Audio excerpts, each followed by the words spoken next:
শুক্রবার ঘোকসাডাঙ্গা বীরেন্দ্র মহাবিদ্যালয়ে নতুন অধ্যক্ষ হিসেবে যোগ দিলেন ডক্টর গোবিন্দ রাজবংশী। এদিন দুপুরে তিনি ঘোকসাডাঙ্গা কলেজে গিয়ে দায়িত্ব গ্রহণ করেন। এদিন তার হাতে সমস্ত দায়িত্ব তুলে দেওয়ার সময় উপস্থিত ছিলেন ঘোকসাডাঙ্গা কলেজের পরিচালনা সমিতির সভাপতি বিনয় কৃষ্ণ বর্মন সহ কলেজের ভাইস প্রিন্সিপাল সহদেব রায় সহ অন্যান্য অধ্যাপকরা। উল্লেখ্য যে কলেজে স্থায়ী অধ্যক্ষ নিয়োগের দাবিতে ঘোকসাডাঙ্গার বিভিন্ন সামাজিক সংগঠন স্মারকলিপি প্রদান সহ বিভিন্ন আন্দোলন করেছিল। তাই এদিন ঘোকসাডাঙ্গা নাগরিক মঞ্চ নামক সংগঠনের পক্ষ থেকে নতুন অধ্যক্ষকে সংবর্ধনা প্রদান করা হয়েছে।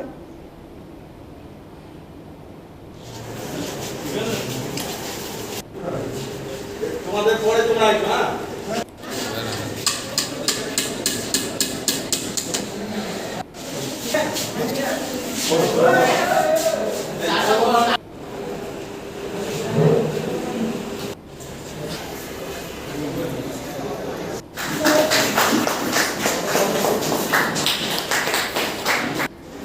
ঘোকসাডাঙ্গা বীরেন্দ্র মহাবিদ্যালয় সম্ভবত আজ থেকে 15 বছর আগে তৈরি হয়েছে। এই কলেজে দীর্ঘদিন থেকে প্রিন্সিপাল ভ্যাকেন্ট ছিল। আমি কলেজ সার্ভিস কমিশনের দ্বারা রেকমেন্ডেড হয়ে আজকে জয়েন করেছি এবং আমি প্রথমেই বলবো যে আমার ফার্স্ট যেটা লক্ষ্য এই কলেজের ডেভেলপমেন্ট। কলেজের যে মূল জিনিস সেটা হচ্ছে ছাত্রছাত্রী। ছাত্রছাত্রী এখানকার লোকাল যে সমস্ত ছেলেমেয়েরা তারাই হয়তো এখানে পড়াশোনাটা করে। এই যে গ্রামীণ এলাকার ফার্স্ট জেনারেশন লার্নার যারা তাদেরকে গুরুত্ব দিতে হবে। আমি সকল অধ্যাপকদের অনুরোধ করেছি যে আগামীকাল থেকেই যেন আমরা এই প্রতিজ্ঞাবদ্ধ হই যে ছাত্রছাত্রীদের দিকে নজর আমাদের প্রথম থাকবে। তারপরে কলেজের পরিকাঠামোর দিক থেকে, কলেজের পরিবেশের দিক থেকে, কলেজের ছাত্র শিক্ষক সম্পর্ক, টিচিং নন টিচিং, প্রিন্সিপাল, কলেজের গভর্নিং বডি সবার মধ্যে একটা সুসম্পর্ক গড়ে ওঠে, সেদিকে আমাদের লক্ষ্য থাকে। এবং এই এলাকায় ঘোকসাডাঙ্গা কলেজ এবং কলেজের যেটা সুনাম, কলেজের যে ঐতিহ্য সেটা যাতে উত্তরোত্তর বৃদ্ধি পায় সেই লক্ষ্য। দেখুন, এখন সব কিছু ভুলে যেতে হবে সেটা আপনারা জানেন। আমি সব কিছু ভুলেও গেছি, সব কিছু ভুলে গিয়ে আমাদেরকে এগোতে হবে। টার্গেট থাকছে যে কলেজের ন্যাকটা করা। কলেজের ন্যাক না করালে কলেজ যাতে ওঠে না। কাজেই কলেজের ফার্স্ট টার্গেট থাকে ন্যাক করাটা। ন্যাক করাতে গেলেই কলেজের সব পরিকাঠামো দিক থেকে শুরু করে পঠন পাঠন, ছাত্রছাত্রী সব ঠিক হয়ে যাবে। ছাত্রছাত্রীদের আমি এইটুকুনি বলবো যে তোমরা প্রত্যেকেই কলেজে আসো, ক্লাস করো। কারণ কলেজে এখন ভর্তি হয়ে আর সারা বছর দেখা নেই, পরীক্ষার সময় শুধু এসে পরীক্ষাটা দিলাম, এই হচ্ছে বেশিরভাগ টেন্ডেন্সি।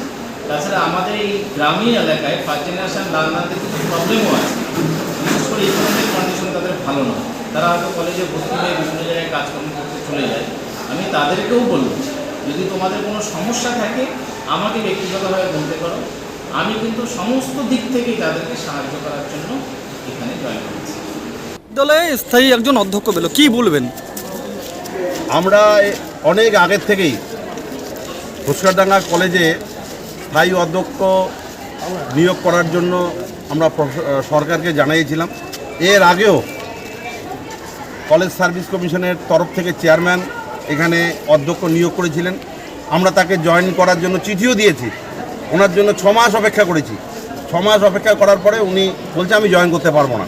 ওনার বাড়িটা একটু মুর্শিদাবাদে, উনি আসতে পারেননি, জয়েন করবেন না। যাই হোক, তারপর আবার আমি ব্যক্তিগতভাবে কলেজ সার্ভিস কমিশনের চেয়ারম্যানের কাছে যোগাযোগ করে এবার গোবিন্দ রাজবংশীকে দিয়েছে। ও এসে আমাকে বলছে আমি 2 মাসের আগে, মানে আমাকে 2 মাস সময় দিতে হবে, কারণ ওর একটা কি মানে ব্যক্তিগত ব্যাপার আছে। যাই হোক, 2 মাস অতিক্রান্ত হয়ে গিয়েছে, আজকে আসছে, আজকে আমরা ওকে জয়েন করে নিই। কি মনে হচ্ছে আগামী দিনে? আমরা তো চাবো, আপনারা সবাই জানেন এই কলেজের জন্য, মানে আমাদের এই ব্লকে কোনো কলেজ ছিল না, এর জন্য আমরা আমাদের পক্ষ থেকে কম আন্দোলন করিনি। সেই সময় বাম সরকার ছিল, আন্দোলন করার ফলে আমাকে অনেক সময় মাথাভাঙায়, ঘোসকারডাঙ্গা থানায় আমাদের অবরোধ করে রেখেছিল, তবুও আমরা কিন্তু আন্দোলনের পিছাইনি। তারপর 11 সালের পরে মাননীয় মুখ্যমন্ত্রীকে যখন বাংলার মানুষ মমতা বন্দ্যোপাধ্যায়কে পশ্চিমবাংলার মুখ্যমন্ত্রী আসনে বসালেন, যখন আমরা ওনাকে বললাম, উনি সঙ্গে সঙ্গে একটা নয় দুটো কলেজ স্যাংশন করে দিলেন। সেটা হচ্ছে আমাদের ঘোসকারডাঙ্গা বীরেন্দ্র মহাবিদ্যালয় আর নিশিগঞ্জে হচ্ছে মধুসূদন মহাবিদ্যালয়। এই দুটো বিদ্যালয় কলেজ অনুমোদন দিয়েছেন এবং দেখেছেন সামনে যে আমাদের বিল্ডিংগুলো সেগুলো গৌতম দেব তখন আমাদের উত্তরবঙ্গ উন্নয়ন দপ্তরের মন্ত্রী, ওনাকে ধরে এই বিল্ডিংয়ের ফান্ড এবং নকশা সব উত্তরবঙ্গ উন্নয়ন দপ্তর থেকে, শুধু আমাদের এই কলেজ নয়, নিশিগঞ্জ কলেজও উত্তরবঙ্গ উন্নয়ন দপ্তর থেকে করা হয়েছে।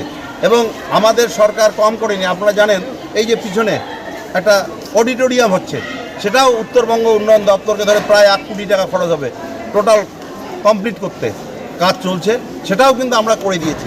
অর্থাৎ ছাত্রদের সুযোগ সুবিধার জন্য যা যাবতীয় পঠন পাঠনের জন্য যা যা দরকার আমাদের সরকার আন্তরিকতার সহিত চেষ্টা করছে। এরপরেও জানেন যে 11 সালের আগে আমাদের এখানে বিশ্ববিদ্যালয় ছিল না, ইঞ্জিনিয়ারিং কলেজ ছিল না, মেডিকেল কলেজ না।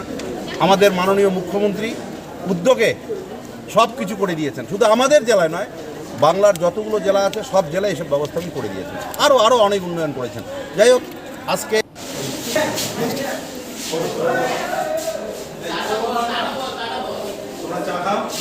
আমার তো কতগুলো প্রোগ্রাম আছে।